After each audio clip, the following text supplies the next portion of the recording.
অনেকে আমাকে জিজ্ঞেস করেন প্লাগ আর কয়েল। তো এখানে দেখতে পাচ্ছেন 4টা কয়েল। এটা হচ্ছে থাই সিবিআরের স্টক কয়েল, ফাইটোর কয়েল, উমা রেসিং এবং টোবাকি।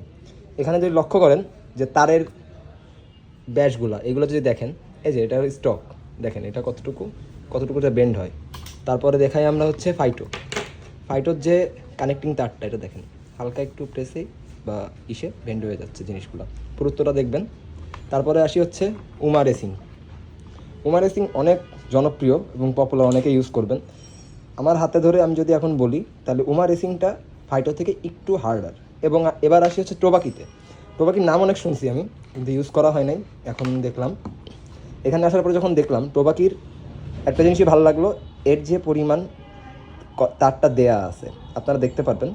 এখানে ঘনত্বটা নর্মালি যে কোনোটা, টোবাকি বলেন ফাইটো, যে ফাইটোটা হাতে নিলাম, আপনি দেখেন আপনারা এটা কতটুকু এবং এইটা কতটুকু। এবং এটার জন্য অনেকে আমাকে বলেন যে ভাই কেন টোবাকি, আমি এজন্য টোবাকি সাজেস্ট করি, কারণ অনেকেই এখন এই যে ফাইটোর এটা যে রাখা রয়েছে, এটা প্রথম লটের, এটা অনেক সময় পাওয়া যায় না। এটার জন্য এখন অনেকেই যে ভুলটা করেন, ভুলভার একটা লাগাই ফেলেন, দেন অনেক কিছুই প্রবলেম হয়, দেন আফটার মার্কেট ইসিইউ থেকে শুরু করে অনেক কিছুতেই প্রবলেম দেখা দেয়। তো এগুলো যদি আপনারা চান যে এগুলো থেকে বিরত থাকতে, তাহলে আমার সাজেশন থাকবে স্টকে থাকেন, না হলে টোবাকি অথবা উমা রেসিংটা ট্রাই করেন। ভাই ফাইটোতে যায়েন না, জীবন বরবাদ করে ছেড়ে দিবে।